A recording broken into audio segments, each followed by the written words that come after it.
যারা সূরা ইখলাস দিয়ে নামাজ পড়েন একটি ভুলের কারণে আপনাদের নামাজ হবে না। অনেকেই আছে আলহামদুলিল্লাহ সূরা ইখলাসকে ভালোবাসেন, সূরা ইখলাসকে মোহাব্বত করেন, কিন্তু আপনাদের একটি ভুল এমন হয়, এই একটি ভুল যদি আপনাদের হয়ে থাকে তাহলে কিন্তু আপনাদের নামাজ হবে না, নামাজ বাতিল হয়ে যাবে। সূরা ইখলাসের ফজিলত অনেক বেশি, আমরা সকলেই জানি। নবীজি সাল্লাল্লাহু আলাইহি ওয়াসাল্লাম জানিয়ে দিয়েছেন, যে ব্যক্তি সূরা ইখলাস একবার পাঠ করবে আল্লাহ পাক রব্বুল আলামিন 10 পারা কোরআন শরীফ পড়ার সওয়াব দিবেন। যে ব্যক্তি 3 বার পড়বে 1 খতম কোরআন শরীফ পড়ার সওয়াব পাবে। আর যে ব্যক্তি 10 বার পড়বে আল্লাহ পাক রব্বুল আলামিন তার জন্য জান্নাতে একটা প্রাসাদ নির্মাণ করবে। এবং আমরা এরকম অনেক হাদিস শুনেছি যে নবীজি সাল্লাল্লাহু আলাইহি ওয়াসাল্লাম জানিয়ে দিয়েছেন, যারা সূরা ইখলাসকে ভালোবাসবে সূরা ইখলাসের ভালোবাসা তাকে জান্নাত পর্যন্ত পৌঁছে দিবে। এক সাহাবী সব নামাজে সূরা ইখলাস পড়তেন, প্রত্যেক নামাজেই তার সূরা ইখলাস থাকতো। সাহাবাকে অভিযোগ করলেন, ইয়া রাসূলুল্লাহ, সে তো প্রত্যেক নামাজেই সে সূরা ইখলাস পড়ে। তাকে জিজ্ঞেস করা হলো, কেন তুমি সূরা ইখলাস পড়ো? তখন তিনি বলেছে, সূরা ইখলাসকে আমি ভালোবাসি, আমি আল্লাহকে মহব্বত করি। নবীজি সাল্লাল্লাহু আলাইহি ওয়াসাল্লাম জানিয়ে দিয়েছেন, এই সূরা ইখলাস তাকে জান্নাত পর্যন্ত পৌঁছে দিবে।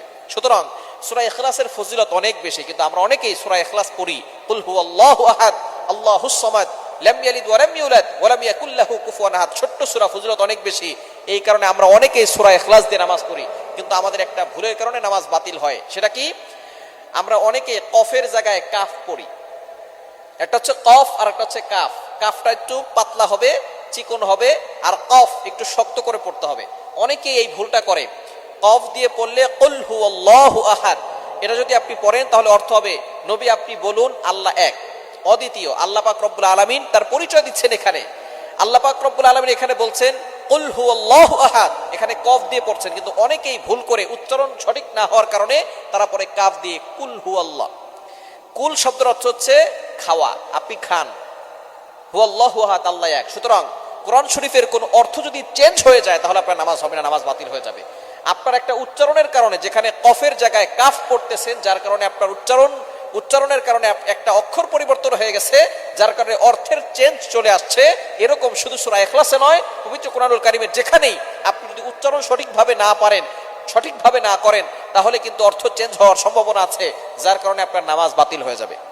যেখানে আল্লাহ বলছেন কুল হুয়াল্লাহু আহাদ, আল্লাহ এক, নবী হে আপনি বলুন আল্লাহ এক, আল্লাহ অদ্বিতীয়, সেখানে যদি আপনি বলেন কুল হুয়াল্লাহু আহাদ তাহলে অর্থ হবে, নবী আপনি খান, আল্লাহ এক। সুতরাং অর্থ চেঞ্জ হওয়ার কারণে আপনার নামাজ বাতিল হয়ে যাবে। এজন্য অবশ্যই সতর্ক থাকতে হবে। আমরা কোরআন শরীফটা অবশ্যই শুদ্ধ করে পড়ার চেষ্টা করব। দুনিয়ার সবকিছু ঠিকঠাক মতো চলে, শুধু কোরআন শরীফের বেলায় কোরআন শরীফটা শুদ্ধ করে পড়ে না। আপনি কোরআন শরীফ সব না পারেন, যেই সূরাগুলো দিয়ে আপনি নামাজ পড়েন, ছোট ছোট সূরা, এগুলো তো আপনি শুদ্ধ করে পড়তে পারেন।